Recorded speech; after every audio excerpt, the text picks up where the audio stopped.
हा विजय मी माझ्या कार्यकर्त्यांच्या कष्टाला त्याच्या श्रमाला मी समर्पित करीत आहे। मी एकट्याने ही लढाई या ठिकाणी लढली।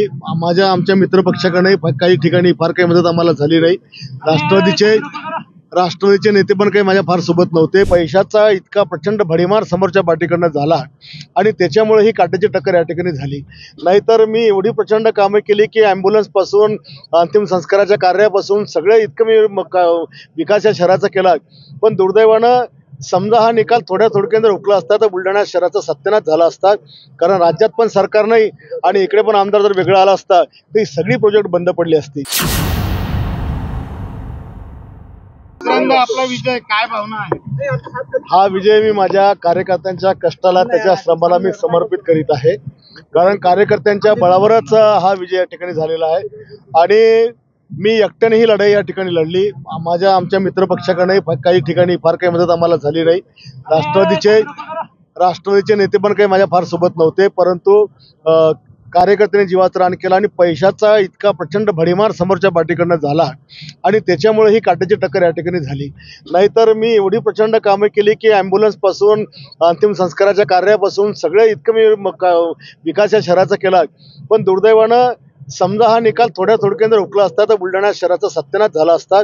कारण राज्यात पण सरकार नाही आणि इकडे पण आमदार जर वेगळा आला असता तर ही सगळी प्रोजेक्ट बंद पडली असती आणि त्याच्यामुळे काहीशा फरकाने का होईना शेवटी विजय महत्वाचा आहे। एका मताने विजय असला काय, लाखाने असला काय, शेवटी विजय जो जिंकला तो सिकंदर असतो। त्याच्यामुळे हा विजय मी माझ्या कार्यकर्त्यांना समर्पित करीत आहे। राज्यामध्ये संपूर्णपणे महायुतीची सत्ता येताना दिसतंय असं चित्र आहे।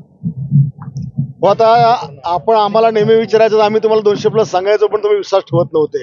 कट टू कट सगळे सांगायचे की एवढ्या जागा येतील, पण आज एकनाथ शिंदे साहेबांचं, देवेंद्रजीच्या कामामुळे आणि अजितदादांच्या प्लॅनिंगमुळे आज आपण 200च्या पुढे राज्यामध्ये सरकारच्या आमदार हे या ठिकाणी येताना दिसून येत आहेत आणि भक्कम सरकार येणाऱ्या काळामध्ये त्या ठिकाणी महाराष्ट्रामध्ये आपल्याला सगळ्या लोकांना बघायला मिळेल।